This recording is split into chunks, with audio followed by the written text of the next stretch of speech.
Mergers, yeah. So Paramount, Skydance, Warner Brothers, Discovery. What the hell are they going to call this thing?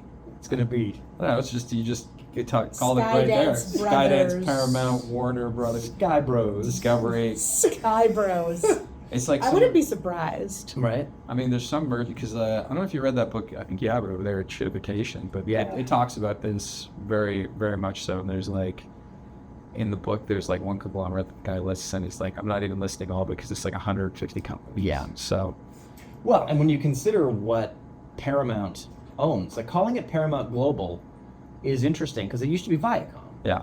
before it was split up into CBS and Viacom/Paramount. And like the ways that these companies have come together and come apart and come together and come apart, I feel like the only time these companies get eaten up and stay eaten up Yeah. are when one company that does exactly what the other company does eats it. Like we're never getting MGM back. No, of course not. No. That company is now like an imprint Yeah, but of that's- Jeff Bezos. But that's it. like Jeff Bezos. Paramount. Wait, sorry, not Paramount. Amazon bought MGM for that. For the prestige. For that. Like, so it gave Paramount. Sorry, I keep saying Paramount. It gave Amazon legitimacy. Yes. In a space that they had kind of been floundering. Yeah, because everybody's just like, you're not like they didn't have the infrastructure for that kind of stuff. And I'm sure at the Well, time. they tried to build it with Ted Hope. Yeah. Yes. And Ted Hope kept buying movies that he thought They were spent going to be a able to. lot of money. They tried to build it themselves and they failed. Yeah. And Amazon was never going to take the L. They were never going to be like, well, I guess we're not doing TV. Not doing movies. So they bought MGM. Oh, yeah, they have enough money to fail at their endeavors, right? And then MGM has been trying to sell itself for a long time. Oh yeah, MGM perpetually in They only have the roller coaster of we're in danger now, we're okay. they only have one. The big IP that they had was James Bond, and that was the only thing that was keeping the lights on. Essentially. Yeah. I mean, they sold The Wizard of Oz in 2001. That's not in their library. Yeah. Which was wild. When we were talking to MGM about bringing some of their films over to Highballtv, we wanted those two movies. They were like, oh no, we sold those. Yeah. Like, they just don't have the rights because they consistently had fire sales to keep the lights on. But now they've evaporated and all that's left is their logo. Mm-hmm. And so for me, the idea that Netflix was going to buy Warner Brothers was the same thing, where Warner Brothers was about to become an imprint for Netflix. Sure. And they were going to be gone, and it was going to be making garbage movies of the week for Netflix inside of 5 years as soon as all of the theatrical deals had run their course. So as much as Sarandos was like, we're gonna make theatrical. No, he's not. It's a blip. Them trying to put a movie in a theater is just for the prestige. Okay, well, but here's the thing. Like, if the company isn't interested in the film going experience, the theatrical experience, and they're not interested in trying to make that profitable, because there are ways to do that. Same with like home video, DVDs and Blu-ray. People, this is like now again a growing market of physical media, because all of these streamers have a chokehold on everything, and you can't actually watch things that you want to. It's just leapfrogging the licenses. Yeah. It's like you're gonna have to own all the streamers, and then you have to go here. Hey, I want to watch Friends. Well, you need to watch Netflix. So That's right. Now you don't. You have to watch Amazon. Yeah. Now it's on. Yeah, it's like Now it's like whack-a-mole. But I would say that I think that these companies do not have a vested interest in anything but quarterly profits and like domination. Well, yeah, and all Netflix That's all wants they want. is maximum eyeballs on their website. Yes. Like what Paramount does and what Warner Brothers does is put people in theaters to make as much money as possible, and then do windows until at the end of it they've made some money off of Superman, and that's their technique. And the fact that both Paramount and Warner Brothers existentially require both in equal measure that business to exist means them combining doesn't kill either of them in a way that Warner Brothers would have been put down like the dog that MGM was. Yeah. But I mean, would you If say the Netflix same? bought it. Would you say the same thing with, because like we've already seen this. We've already seen this happen already. Like Disney bought Fox. Yeah, that set the precedent. Yeah. And this is setting the precedent for it. But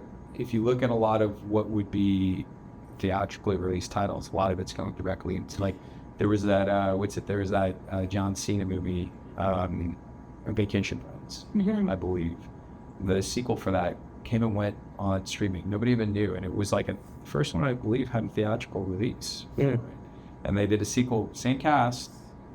But Disney doing direct-to-DVD sequels is a tale as old as time. But direct-to-DVD feels different than... Direct-to-streaming? Yeah, with Yeah. direct-to-streaming, yeah. I don't know. Lady and the Tramp 2 was a direct-to-home video. Yes, but the difference, I think, is like when something just drops on streaming, it's a blip, and it's maybe in the top of the carousel for the weekend that it comes out, and then who knows where it goes. Yeah. But when a new VHS or DVD came out and you went to Blockbuster or you went to the store, I think there was a different relationship to that media than we have to streaming. I don't know. I feel like when I went to Blockbuster and the newest Dolph Lundgren direct-to-DVD movie came out, it was not given a ceremonious But it was presentation beyond the 16 days Of course. that something's going to be on streaming.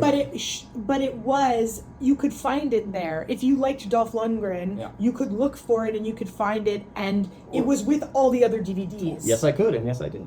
Or at least, or at least it was on a wall that said new release. Right? Yeah. You know what I mean? At the very end of the day. Not for long. Because it wasn't Jurassic Park. Of course. But think about when you would go, how often you would go rent a movie, and how often you would go to the new release and select. Whereas now, what I think the other thing is the ubiquity and the sort of saturation of streaming. We see images and thumbnails all day long. Am I really registering things when they all look the same and they're all fed to me the same way? And so there's if no Warner tangible Brothers- thing. If that Warner I'm- Brothers was going to be sold off to a bidder, because the only reason Zaslav had that position was to sell it. Yes. So, and thank goodness he didn't get his Yes. his package. I like that if the shareholders are going to vote to yes, let's sell. They also said no, you don't get $800 million.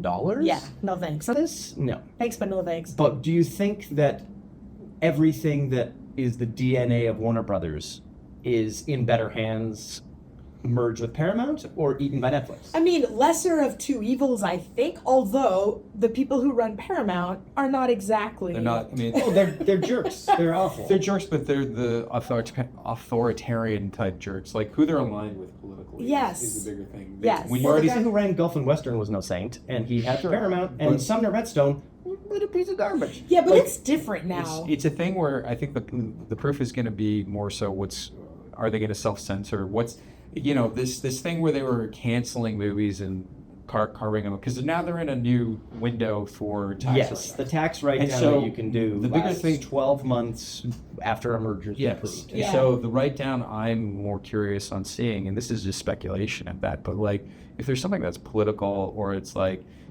that, because I know Brad Pitt's film, the film production company, Plan B. Plan B, they partnered with Warner quite a lot. And so he made a movie about Hind Rajab, that 6-year-old got killed in Palestine.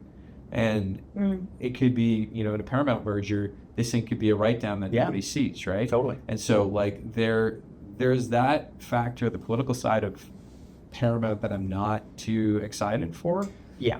Whereas Netflix, they're, liberal, I guess, air quotes, whatever you want to say. I mean, they're billionaire. They're all billionaire I mean, corporate. it's all Yeah. it's all That's it, corporations. Yeah, right, at the they're end all of the day. capitalists to the max. And it's worth considering the fact that But they're a more once- global brand than I would say Paramount. fair once enough. a company has been absorbed, like we're never getting MGM back. Right. No, of course. But Louis B. Mayer was there until he wasn't, And Louis then B. Mayer was a terrible was dude. awful. Yes. But MGM endured, and the Ellisons are shitbags. But once they die or leave or are taken out one way or another from their leadership position, in the way that corporate Paramount's really good at sniping a leader. So is Warner Brothers sniping a leader out of a perch. That happens all the time. The Ellisons will be gone at some point. Sure. And Warner Brothers and Paramount will still be theatrical first media conglomerates in the space. Well, how do you feel though about the fact that now, because of this merger, so much of the market share of and the exhibition is going to be controlled by that one company. Yeah. And what that's going to mean for theatrical. Like when we talk about these mergers, it's like, yes, we can talk about the high level political and money aspect of them, but what does it mean for people who are currently making movies, people who are trying to sell movies, people who are trying to get audiences to come and see movies? Well, Warner Brothers just started the first indie shingle since, what, the 90s? So that's something to be said for Warner Brothers looking for films that sure. they can put in those windows. Providing they're still going to have that as the mandate. Here's the other thing too, like, this has still got to go through, like, if there's anything they sniff out is antitrust, there's still there's still steps that this has to go through. Yeah. Now, they've said yes to Disney doing the very same thing. And we've got Ellison and Trump. But they had to carve House, out, I think so- Disney had to carve out some aspects of, like, they didn't take Fox. Oh, Fox wanted to keep certain elements. Yeah. Well, and Fox didn't sell them. News, Fox, Fox there were News. several Yeah. arms of the company. But they took, that like, they- ESPN, I think. Yeah. Yeah. And the Fox media, they took their media library, essentially. Yeah. And Hulu, I believe, was Fox. Well, Hulu was owned by a bunch of different companies, and the Fox Disney merger finally made it a majority Disney, and then everybody else just sold their shares, and now it's a Disney product. Yeah. I mean, the optimistic part of me wants to believe that there is now going to be space for other people. People are going to get hungry for other kinds of movies because they're going to get tired of the fact that this vertical integration means that the same kind of movies are being made by everybody. Sure. So, like, I want to believe that, but we're already seeing so much contraction in the industry, and so many people are leaving the industry because, I mean, we're seeing people get laid off across many sectors, not just filmmaking, obviously, and media, but definitely our sector is been hit really hard. Especially the working class of our sector. Yes. But I think that's that's the biggest thing that everybody loses in this, right? When you have a contraction, especially like a merger, that just means that this whole entity that employed however many people, that just means a shit ton of jobs is just gone. Yeah. A lot of middle management goes, a lot of executives get shuffled, they all land on their feet. I also don't love how much Ellison and I think like this billionaire class is so obsessed with AI in an unhealthy way that is like... Well, they see it as like they don't have to pay people. They see it that way, but then of course we've seen that companies lay people off, they think AI can replace them, and then they learn that actually AI can't do that. It's just a little too, it's getting ahead and putting the cart before the horse, right? Yeah. And so, like, I think, there was that aspect to this, because, like, look, how many, 50% of the data centers they're making are now closing, and then now you have, like, I think AI is gonna, it's gonna take some jobs, especially particularly on the VFX side. Yes. And it's a thing where it's just like, these workflows now are going to change, and we're in a period of transition. It's now kind of akin to the Wild Wild West while we're trying to figure out what the next workflow is. Mm-hmm. And to me, I think it's, AI is not going to be the be-all, end-all, but it is going to be a definite hybrid proportion, especially on the independent side, because, if we're all fighting for scale, we're all fighting for eyeballs, that kind of thing. The AI factor of this, like especially on VFX, can, elevate, providing it works and you can prod properly. This is the thing is, I think actually what I think is going to happen is on the indie side, there's going to be, and there already is, but there's going to be such a pushback that we're going to get back to a kind of filmmaking that pushes against that. I think a stamp that says made by humans is going to have a lot of value in an AI workflow. I think it's like, but I think within made by humans, but like I think even look at our NLEs, dude. Like DaVinci 21 is coming out with AI integrations that are like, supposed to be the next level of what this thing is. So if it's a thing where it's solving problems for you. But I think there's a difference between, and using the term AI, and I know this is kind of adjacent topic, but there's a difference between using programs that integrate aspects of machine learning and artificial intelligence and computer vision.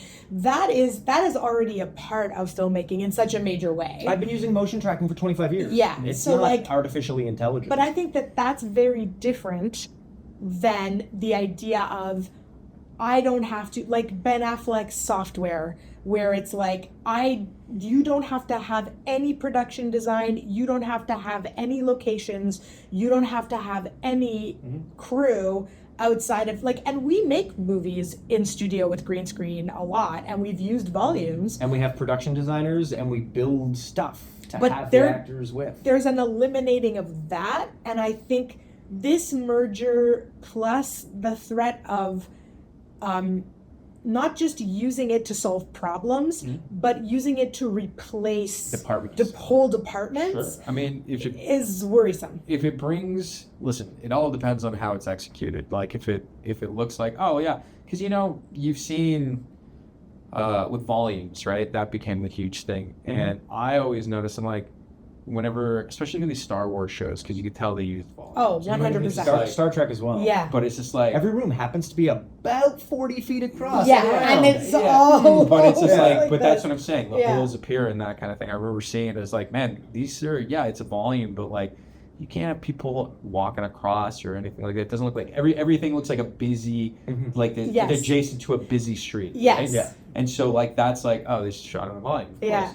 You know what I mean? Not every scene can facilitate being on a volume, right? Of course. Until the executive But- tells you facilitate. And that's the thing, and is then like, you but have no don't you choice. think, again, maybe this is my like naive hope, but I think people are already starting to feel exhausted by things looking, I think that like a lot of moviegoers or audiences, they can't identify the way you can, oh, that was shot on a volume, because we work in the industry, we see it. But they go, everything looks the same. Why do I feel like everything looks the same? I'll tell you, there's an entirely verifiable metric about that, and Mandalorian Grogu is tracking to be the lowest Star Wars movie in history, and it's just people have the volume. Volumitis. Volumitis. They Yes. think they know what they're going to get because they're sick of it, and that's part of the reason. I mean, we're past Baby Yoda's prime, but ultimately, He's I think, past his prime. Yeah, ultimately, I think people are feeling that way. So yeah, I wonder, like, is this all part of, an artistic renaissance revolution where we can push through, or will our overlords? I think it's a thing where it's like, because what successful. I'm optimistic about generative AI, and specifically like, workflows aside and data centers and the power journey. I mean, Apple with their silicon, this A5 Max chip is supposed to have the same amount of power as like a terminal. So like that's like a bunch of slots. Yeah. It's like, Yeah. so you've eliminated data centers. You put two of those together, then that's two of those, right?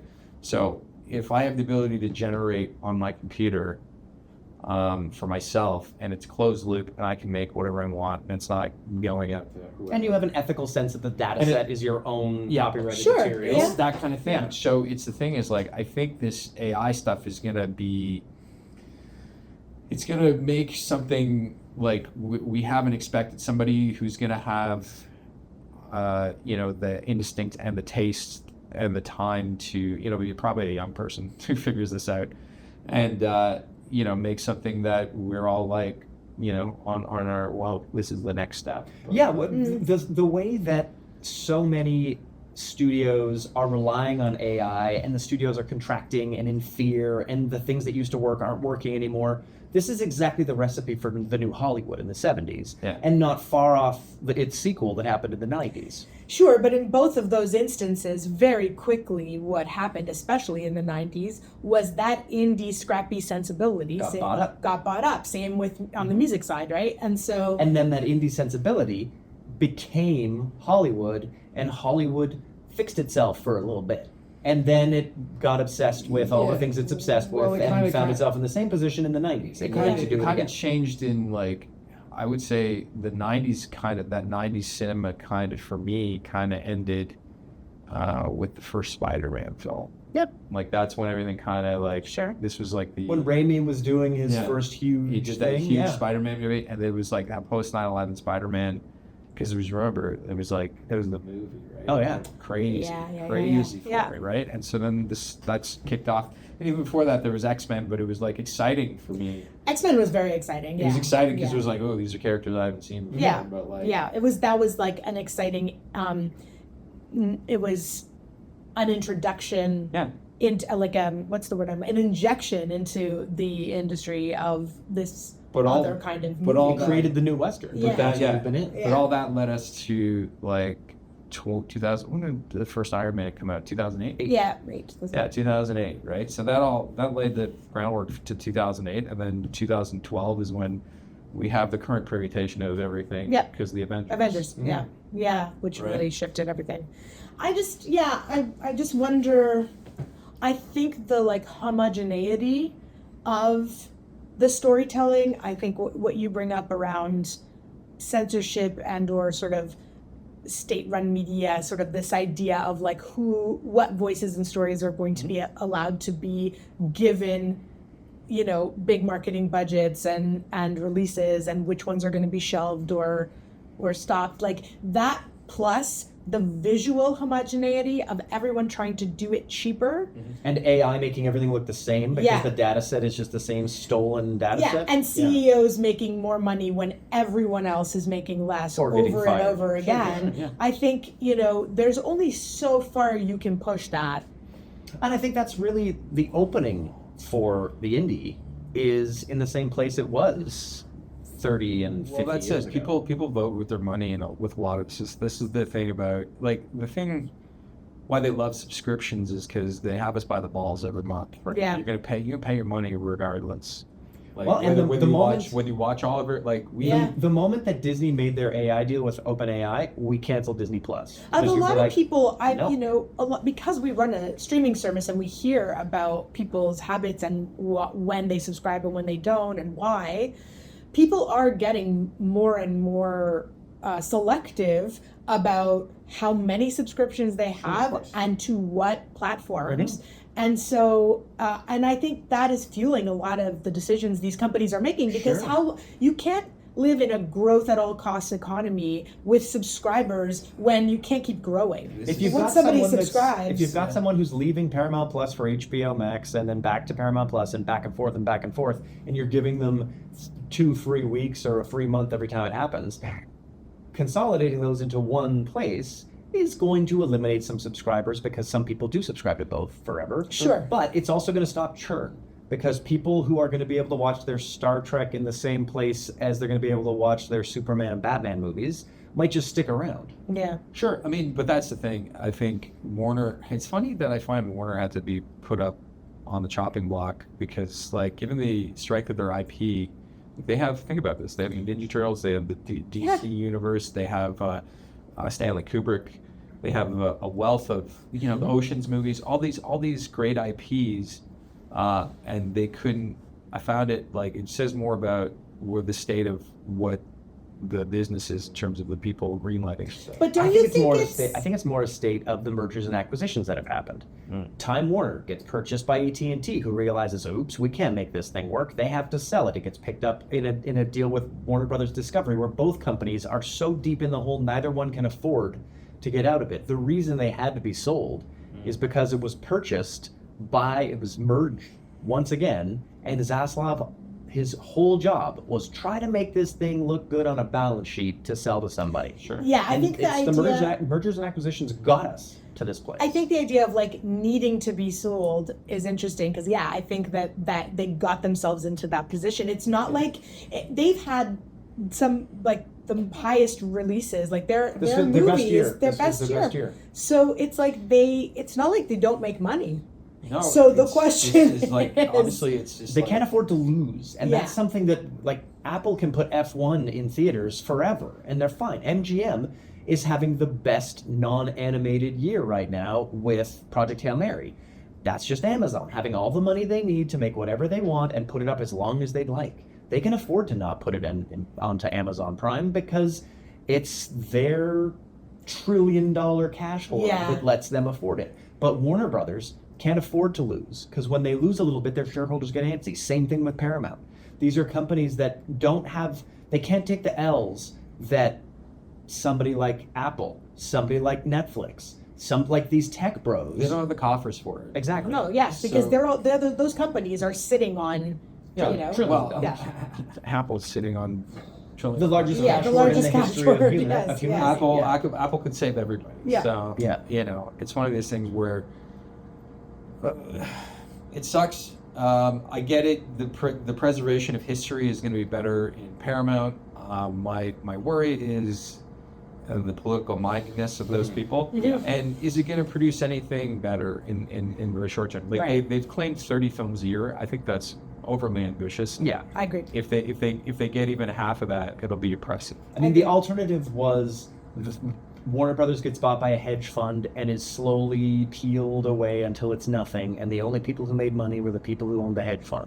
And Paramount was going to have the same thing happen to it because they had no chance in a post-Disney Fox world. And now I think the two of them can drunkenly stagger down the street holding each other up, as opposed to both of them falling on Okay. their face. Because that's what we were staring at. We were staring at Netflix and Amazon and Apple wiping the floor and eliminating Warner Brothers and Paramount from the board. And I think now they're a player in the way Disney and Fox has a scale. Until they have to get until they need to be bought, and then it'll be Universal, Paramount, Warner Brothers. Yeah, they'll just be one company. Yeah. And you know what? Yes. If you put all of them together, you'd almost have the market cap of Amazon. Almost have the market cap. Like, the hilarious thing is, crazy. if you took all of Hollywood and put it together, it could barely go toe-to-toe with Netflix. I mean, good on Universal. They're the only ones who are still like an entity that unto itself For now. for now.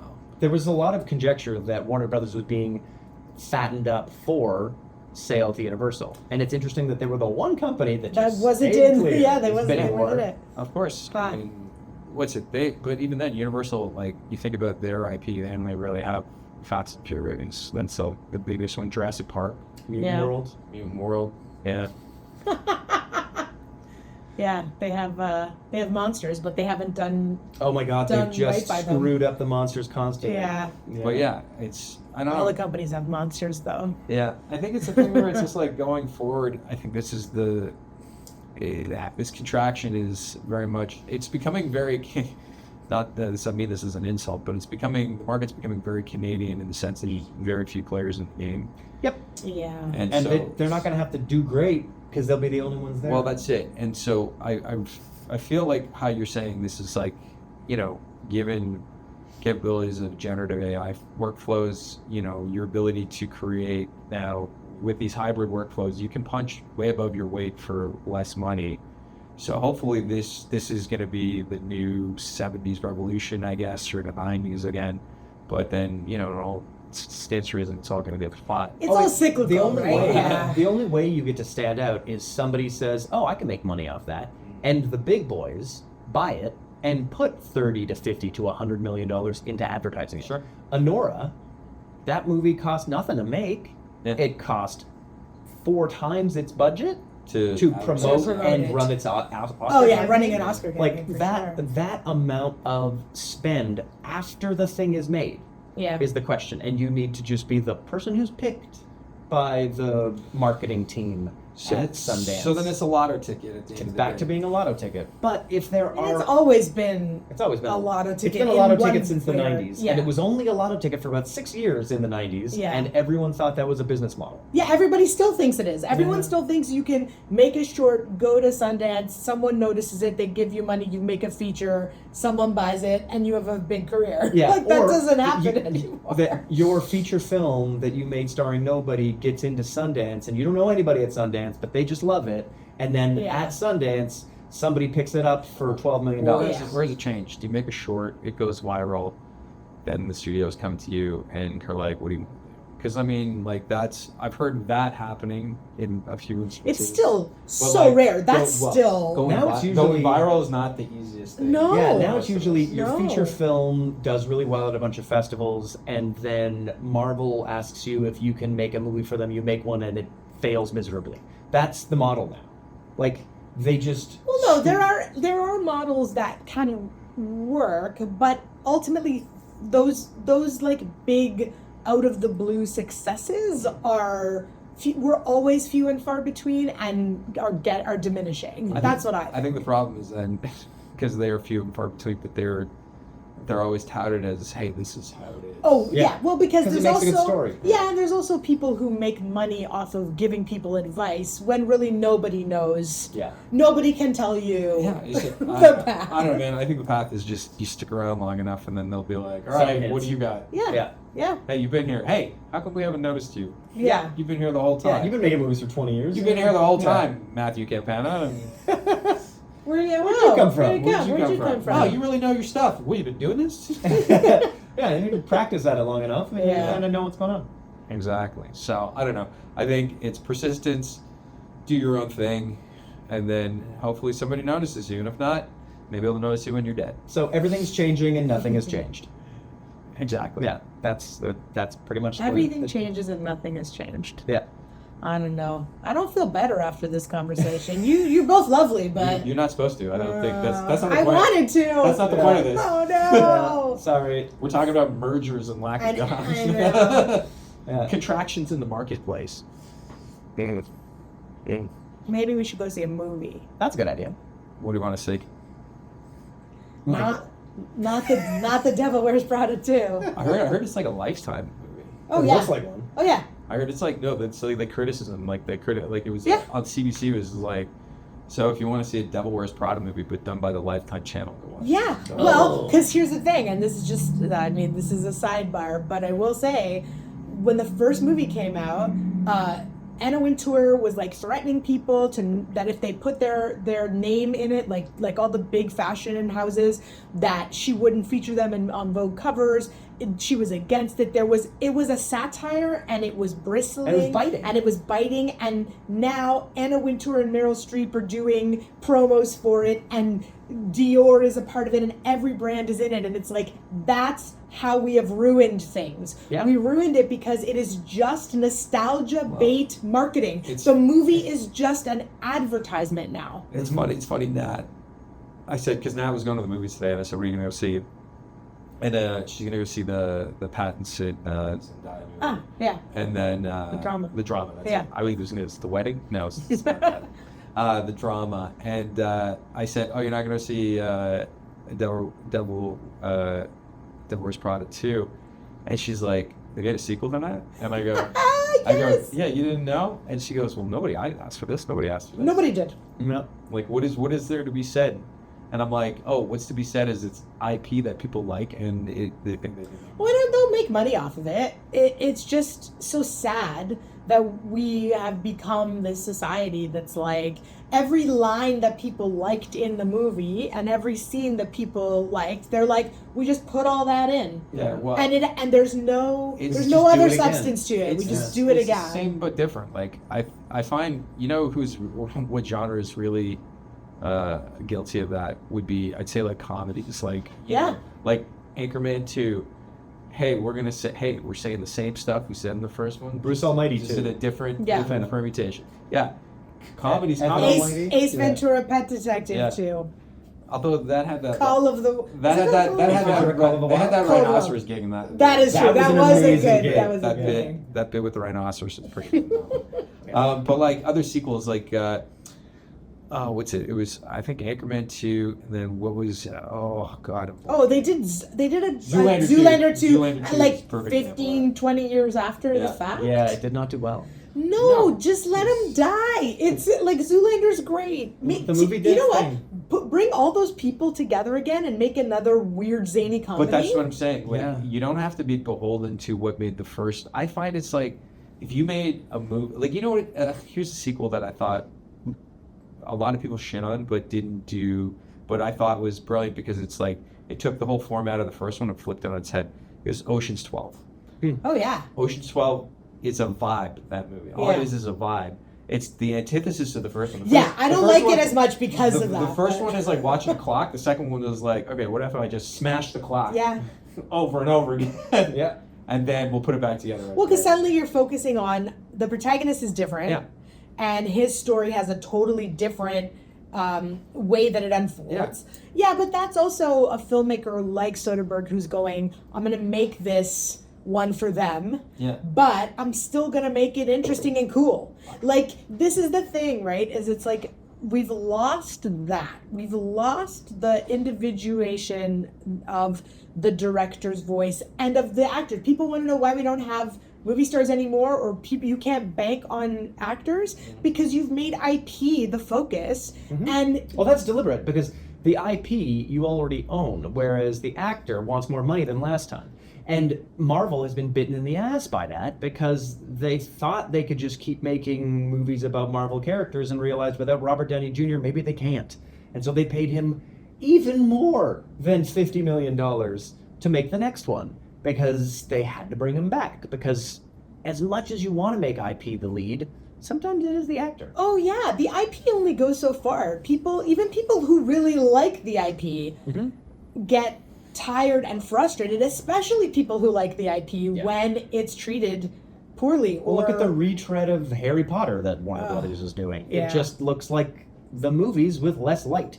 Well, that's what the The same. Devil Wears Prada just looks like. Yeah. A less With less shadow. like a less well done version of the first one. Sure. Why am I watching that? Yeah. I could just watch the first one again. Because you can watch it again. I don't know. It feels like there's a safety blanketness to the way they treat this, because it's just like, all right, let's keep pushing out the same thing, retread, remake. Like, just no, especially at the top, I feel like because you don't have filmmakers running things, You've got MBAs. you've got men in people, Yeah, suits. for sure. You've got people For who, sure. who are relying on metrics and this Yeah. and that, and it's like, well, what happens when people are just tired of this shit and they have no other ideas because this is not their But bag. this is also the danger of something like AI, because it's been proven that even if you use AI once to do a task that you usually do yourself, you immediately are less able to do that task yourself. And I know this because I was messing around with AI just to see what it would say, as one of those exercises where you're like, well, if I asked AI about these log lines, what would it tell me? And then I read it and I was like, ugh, okay, it's not great. And then, and then the next time I had to come up with a log line, there was a part of me that was like, well, I could just go to AI and do this. And it's a terrible, and I was like, the minute it happened, I was like, wow, I'm never doing that again. I need to keep that because muscle. I can't lose that muscle, nor do I want to, because I decided to become a writer and a filmmaker and an actor and all those things because I like doing those things. And so if I let the robot do it for me over and over again, I'm going to lose the ability and the inclination to do it. Then what am I doing in this job, and what am I doing in my life? The existential dread of it happens so quickly, and we are losing the ability to write. And as writers, that's what we got. I think it's yeah, there is that aspect to it, but I don't know, for me, it's like, I don't have the same, like, if I needed to make me a log line, I'll be like, all right, I'm not satisfied with anything it pushes. No, because it's not enough. It's not enough. It's not this. complete. It's not. It's a good thing. To me, I use it as like a starting block most of the time to work from, but like, it's not like My starting block is have, usually a great quote from an author. sure. But you know what? I've used it as a starting place, and that has sort of worked in the past. But I also find it a faulty starting place, because then without even noticing, I'm trying to fit myself into the thing it's offered me, even if I'm adjusting it. And do I want the impetus of the idea to come from other ideas that have been generated through that? That's the question. I guess it's the workflow, because if you're like using it to make the thing from the ground up, then yeah, I can see that. But for me, the way I use it is like, I write a lot in fractured point form, so like the ideas are like all over the place. Yeah, yeah. It's just my brain is like that. It works like that. it's crappy and it can't think. No, that's just the way. Right, it's like here, and It's then not here, and then we're crappy. here. But wait, we gotta go back here. Well, a lot of brains work Right, like that. right. And so it'll be like, what I have it do is like, especially for like a log line, I'll write the log line shittily, and then I'll just say, hey, make this less shitty, or make this. Is that your prompt? Yeah, no, yeah. The prompt will be like more like clarity or this kind of thing. It's still my words, right? It's just reworking sentences. Yeah, for me. yeah. No, I If get anything, that. I use it like, I'm not using it robustly. Like, It's a good word. That's another $5 word today. It's not like I'm like think for me. Like I still have to give it parameters. It's just like the way I really feel about AI is it's like a thought organizer. It's like, hey, here's some shit I wrote, organize it for me, and then I'll let it do that for an Yeah. EPK for my art, but I won't let it do it for my art.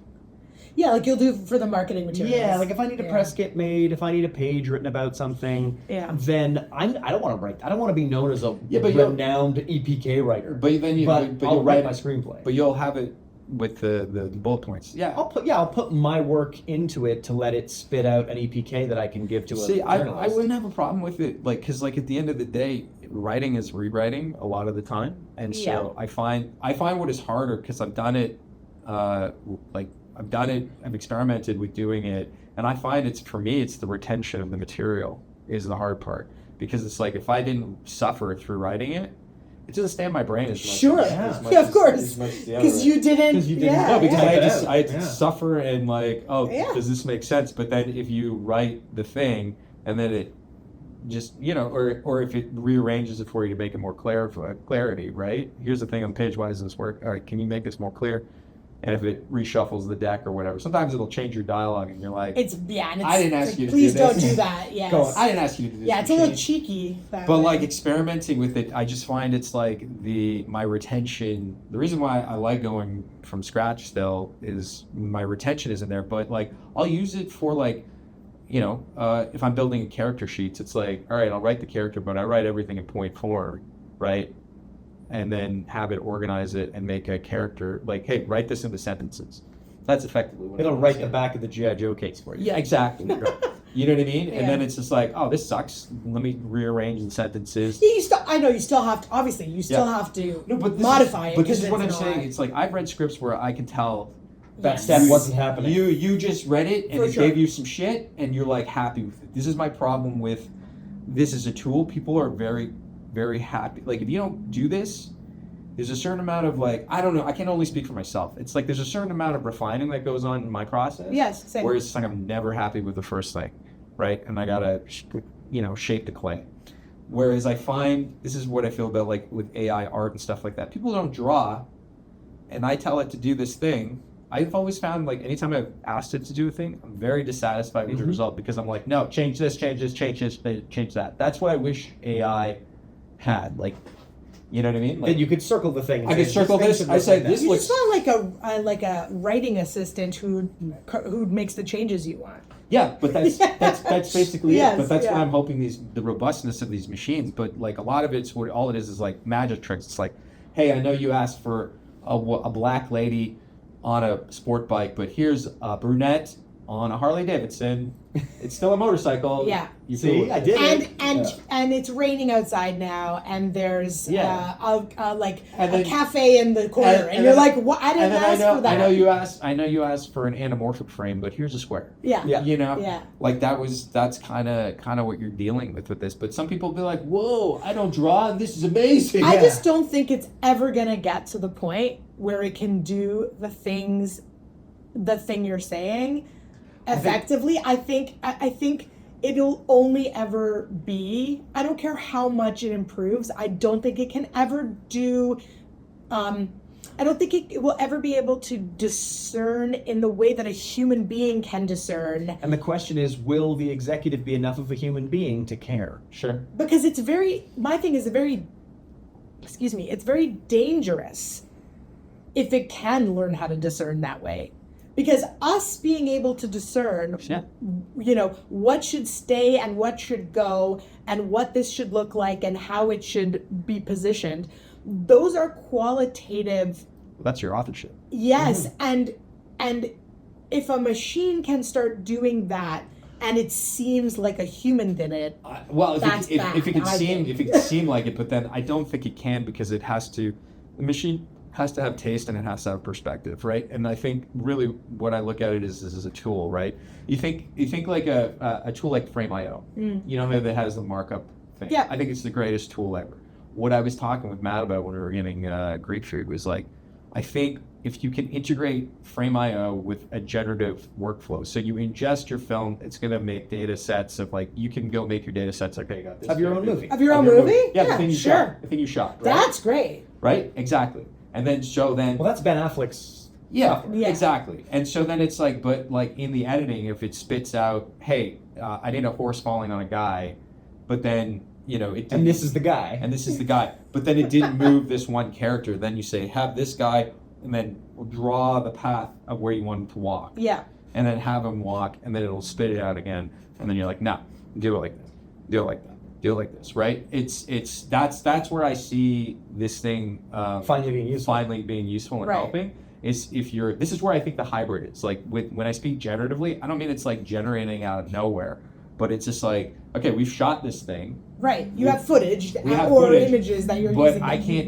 I don't have the budgets to make a huge starship. I have the assets so we can make certain parts of it. So it's like, all right, sell this thing as this, you go take it to a designer and whatever, and he'll do your Ralph sketches. McQuarrie spits out. Yeah, the Death and then Star. he does the thing where Yeah. like, here's the bridge, here's what the bridge should look like. Mhm. Boom, you ingest it into the thing. It needs, maybe the machine needs like five angles of the bridge in order to form a realistic version of And it. so you've fired your art director. You haven't and his fired him. entire. That's you've got the thing. you've got a production designer. You've got a But you production have designer. no art director, no No. painter, no carpenter. No. All those people All are those gone. people have but gone. if you are making a movie for $12, you were never hiring those people anyway. Yes. But here's but- the other thing. It doesn't negate, like, I think you're still going to need spaces where the actor interacts. So, like, components like your desk, your chair, your this, anything that is touched. But if you ain't touching that wall, That's how we made 6 Days to That's Die. how we make. That's Yeah, how you we know? use green. and that's kind of. And that's what George Lucas has been doing for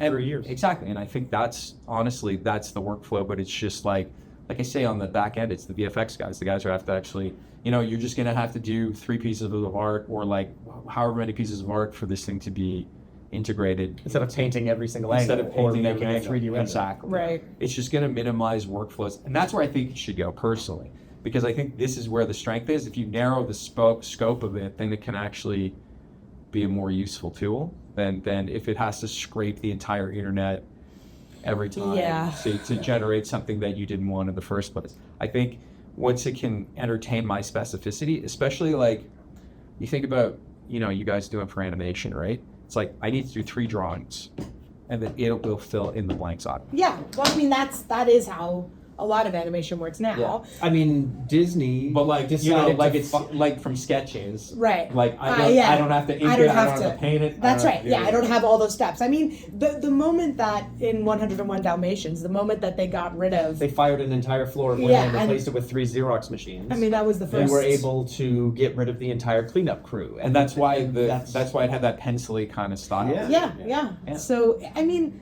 yeah, I hear what you're saying. I think. when indies do it, it's good. When studios do it, it's bad. I guess I don't know. I think it's like even studios doing it. Like I understand it's gonna happen. It's already happening. People are just not talking about it. Like The first time we used a Luma key background or a green screen, you suddenly didn't need to build what made Cleopatra cost more money than any movie 100%. before it. Like we've always been able to find ways of reducing the costs and keeping the scope of the audience's experience the same. Don't get me wrong. The tactility of like physical environments. You're not like look at like the Gosling movie Hail Mary. Mhm. It's a perfect example of this. Like, listen, the rock puppet he's a puppet. He's interacting with Ryan Gosling. There's something to be said about the magic of having interactive elements. You don't you don't necessarily need it every time, or No. if you can't afford it. So sorry, It was the thing that made Baby Yoda cool. but that's He was a Yeah, puppet. he was a it's the puppet. thing. Yeah. It's like there's a thing like we sack like 'cause it's just like, especially with these like the last live action ish Ninja Turtles, where there's just guys who are mocap and they were like trying to not pay these guys like what's it, Jack Reacher is one of them. Oh yeah. And so it was just like, he talks about like, listen, man, we're the Ninja Turtles, but we're not No pixel no losses pixels on on the screen. thing, and so they treat us like dirt. Yeah. Right. Well, that's the thing, right? When everything becomes just this tool, and you equate the actor in the mocap suit with the drawing that you would have had, like, And he used to be a guy in a latex outfit. yeah. And that guy was actually there. And if you didn't hydrate him, he died. Yeah. You had to treat them like people. Yeah. And I- now You don't. And I also think may sound harsh, but I also think like not everyone is supposed to be an artist professionally, and that's just true. And so if you The economics of it doesn't work out. no. Yeah. Also, if you can't do a creative thing, and you're using AI to do it, that's fine. If that's how it's available to you and you want to do it, whatever the ethical implications are, morality of it, let's put that aside for a second. But ultimately, I just think like we've come to a place in society where everybody thinks they can do any of these creative jobs because there's AI, because they can go online and talk about, why there's bad writing on this TV show or why this is, and they have absolutely no skill or experience in it. And that's also fine. That's opinions. Everyone has them. But I don't think that like just because you can put in a prompt in a machine means you should make movies. And I'm sorry if that sounds like a shitty thing to say, but I think that there is still a craft to it that is important, and I don't want it to just become prompts in a computer. I think you hit the head on the nail there, but I think it's like the fact that they have taste, but it's not informed. It's not informing. That's the a work. great way to say it. And yes, it's a thing where it's just like well, we all like. There's going to be tons. Listen, there's going to be a glut of AI filmmakers. There's going to be a glut of like very mid-generated stuff. Yeah. And it's only because like you look at already the stuff that's generated now, like on this C-dance stuff. It's like everything like I've been watching a lot of like fight scenes that get generated, and it doesn't have any emotion because there's no emotion for the There's nothing driving. It's just nothing driving. It's just like dudes hitting each other, and you're like, oh, I see. This is where the human element of this comes in because there is an emotional aspect to these fights. There's that Tom Cruise, Brad Pitt one you're watching, and there's like no expression on their face. They're reacting to the shots and stuff like that. Yeah. But there's no reason for them to fight. No, and it's you just can because tell. it's like you can tell it's just hitting because this is what we do. Yeah. Right. And it's like the trick for that is that looks great. You know what I mean? But if you were able to embed emotion into it, like how do I embed emotion? Okay, well, get a performance capture, and I'm gonna go here for this shot. This again, it goes to the. But then again, you already in just identifying why it's not as successful as it could be, and then being able to identify how to make it better. That's taste. It is because it's taste, but it's also because you've studied story, you've made things yourself, you are an observer of humanity and of these things in a way, the way an artist is. Sure. And I think an artist transmutes feelings and thoughts and ideas through themselves into art of some form. And I think that practice of transmuting is vital to the art being able to resonate. And I truly think this, and I think that human beings, like, unless you train for that, or you have an incredible you're adept at it in this incredible natural way, which some people are, but unless you have practice at There needs to be it, some rigor around then I don't think you can do it. practice, but also like the not being happy with a first draft. Like that's the thing. Like having the ability. I find it's the ability Discernment. to discern Yeah. or like refine. Yes, whatever it is. yes, you're- yeah. you're That working Brad Pitt Tom Cruise fight wasn't done. It was not baked. Yeah. And then they were like, "This is great," and put it out in the world. No, but that's it. But that's it. It's because it's a parlor trick, man. Yeah. Like, that's, Yes, that's yeah, what it is. yeah, That's what this fair thing enough, is. It's yeah. a magic trick. Look, Yeah. I'm gonna say, oh, okay, it's Captain Picard, but he's Wolverine, and he's a cowboy who's gonna launch into space, and then he's gonna rain down on a planet and slice it in Sounds half. with his great. claws. Something like that, right? And then you'll get something, and if it looks halfway what you prompted, you're gonna put it on it because it's just so wacky. And it just right? means the world never creates anything original ever again. Because it all has to be a thing that's in the database crossed with something else in the database, course. doing something else that's in the database. But It's every 80s dystopian movie. yeah. I mean, yeah. I mean, you're not wrong. I think it's a thing where it's like, that's why I think, like, us shooting a thing and then enhancing it with, like, where you need the generative aspect. Yeah. Whether it be like, hey, I can't afford Saves you money for pickups. I can't Yeah. afford pickups. Sure. I can't afford this. I can't afford Yeah. that. And really, what I need is a close up of a flower. What I need is this guy's hand doing one of these. Or Yeah. I shot this movie in October when all the leaves look like this, and I'm Yeah. editing this movie in December when it's all covered in snow. I can't get pickups for like 7 months. I Yeah. can't get pickups. And I think, Or I could generate. I think we need to keep pulling apart the discussion around AI, because I do think that punishing independent artists for using tools that include AI, but as we've said, are not generative in the sense that they're not stealing other people's material. You're not I making think- it out of thin air. No, we Yeah. have to keep. AI is a word that is a marketing word that is Sure. being used, right? To make So- billionaires into trillionaires. Yeah, so we have to keep pulling it apart because it obviously has its places, but and I know we've tangented hard here on this conversation, but Yeah. It's all coming back to AI, man. guys, it's all about the computers, man. Don't let James- the robots win. James Cameron was right. Skynet. Skynet. Skynet. That's the end of that. That's Skynet.